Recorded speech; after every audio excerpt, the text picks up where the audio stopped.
So the question then is, why do Americans like this? And unfortunately, the answer is because there's too much cooperation between Hollywood and the Pentagon. All right, so this is a movie, Saving Private Ryan, and this was made in the year 1998, okay? And this is one of the highest grossing films in Hollywood history, where a private named Rayan, of course, he is lost behind enemy lines in Europe. And his brothers are all killed. So his mother writes a very angry letter to General Marshall and says, all my sons are dead except for one, and he's missing.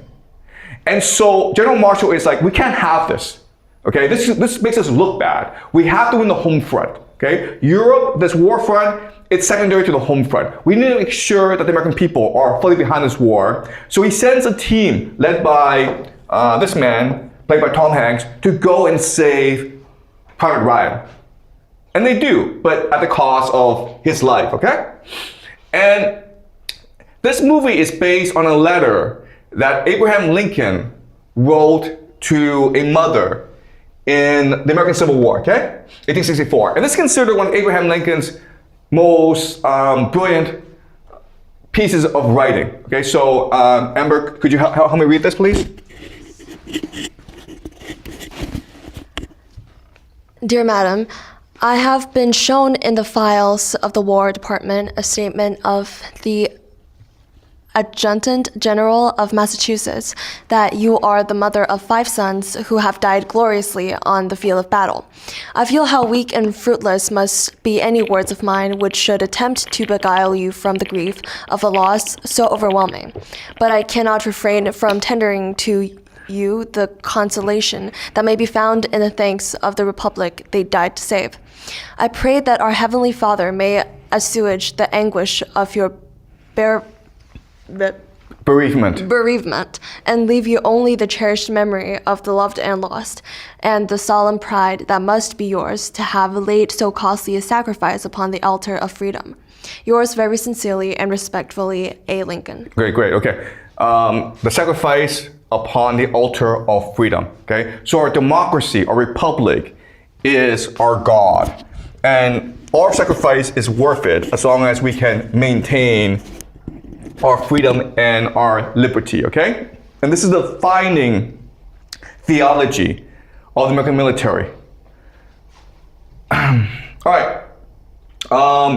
This has led to the military becoming more of a propaganda machine. Okay, so this is a movie, Black Hawk Down. If you saw the movie, then it's about these special forces, Delta Force, that go in and save a pilot when his helicopter was brought down in Somalia. Okay, and this was based on a book by Mark Bolden, writing about the incident, which happened in the late 90s. Okay, right. The problem is that this movie is complete BS. In the book, what happened was that the helicopter was brought down and the pilot was taken hostage by the Somalis. But he was treated very well, and eventually he was allowed to go home after the government paid a ransom. Okay, that's what happened in real life.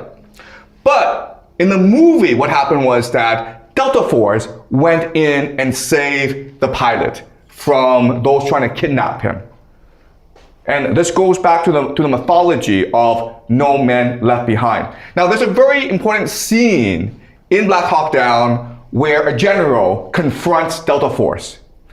And Delta Force was created for operations like this. And what the general says to Delta Force is, you guys are a bunch of cowboys. And what he's saying is that you guys, you Delta Force, you Special Forces, you guys think you're superior to everyone. You think that we all revolve around you. You think that we should all serve you. You guys are ego-driven. All you care about is glory for yourself. And eventually, your ego, your arrogance are going to be your downfall, as well as the downfall of the American military. Okay? This is the movie, this is Jessica Lynch. And in 2003, She was serving in the war in Iraq, sorry. And her team got lost, and they were ambushed by the Iraqis. And then she was kidnapped, but then because she was injured, the Iraqi military sent her to a hospital, a civilian hospital. And the people in the hospital treated her very, very well. And they actually tried to send her home in an ambulance. But when the ambulance tried to reach the Americans bombed the ambulance, so the ambulance had to turn back. But the Iraqis informed the Americans where she was and told the Iraqis, told the Americans, you can come and pick her up anytime, okay? She's safe, we're taking care of her, but if you want to take her home, it's okay. The Americans' response organized special forces to go and rescue her, even though she was not in danger. And the media reported that she was raped, she was beaten, and she was held hostage. Okay? So that's what the Pentagon does. The Pentagon is a propaganda machine. It doesn't care about the truth, it just cares about trying to create a Hollywood movie out of a movie. Okay? So Pentagon is concerned first and foremost about creating a Hollywood movie out of a war. That's its mentality. We know this because Jessica Lynch, after she was set free, went on TV and said that the military is lying about the incident. I was never beaten, I was never in danger, the people in the hospital treated me very nice. In fact, the nurses sang me to sleep because they were so concerned about my welfare. All right? So this is a huge problem for the American military, for the Pentagon, as they fight this war. You can pull this crap when you're fighting Somalis and Iraqis, but against the Iranians, you need total war. You need to focus on economics, organization, and logistics. Stop doing this crap of optics, okay, and narrative. Unfortunately, it is now the very mentality of the Pentagon to turn war into a Hollywood movie. All right. So this is a paper written by Tanner Merlis at Brown University, and what this author talks about is how the Pentagon and Hollywood are aligned together. All right. So can you read the three major takeaways, Amber? In exchange for the use of military equipment and personnel, movies and TV program producers must comply with Pentagon entertainment policy, including script changes to align with military goals, including recruitment and public relations. Since the inception of the Hollywood entertainment industry more than a century ago, over 2,500 war-themed movies and TV programs have been made with Pentagon assistance. Pentagon-assisted movies and TV shows framed U.S. wars as necessary and glorious, downplaying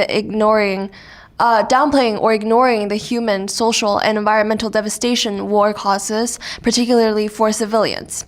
U.S. soldiers are typically cast as noble protagonists, while those non-U.S. peoples deemed enemies of America are constantly stereotyped. Okay, so what this paper is saying is that the Pentagon uses Hollywood in order to indoctrinate and brainwash American people to believe that war is good. Okay?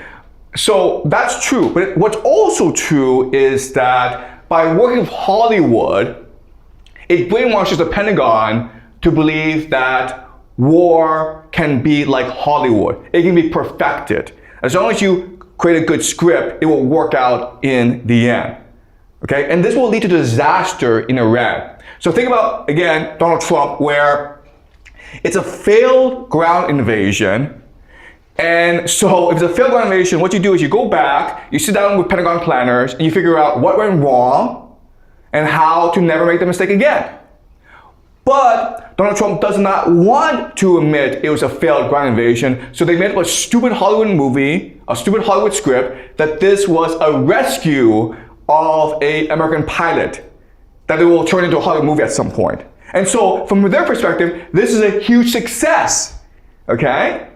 And this is gonna lead to problems because if it's a huge success, then do it again, right? And if people think it's failure, prove that they're wrong by having successful ground invasion, all right? So unfortunately, the fact of the matter is that America right now, the American military, it's too dominated by special forces, by Delta Force, by Navy SEALs, who are interested only in their own personal glory. Okay, I'm not saying all of them, but I'm saying there's quite a lot of them who understand that after this war is over, they can sign a book deal. They can write a book, make millions of dollars, which will be turned into a movie, and then they'll be a superstar. Okay, so that's how they think. And what they should be thinking about are organization, logistics, and economics, because these are the three things that win wars. All right? Okay, any questions, guys?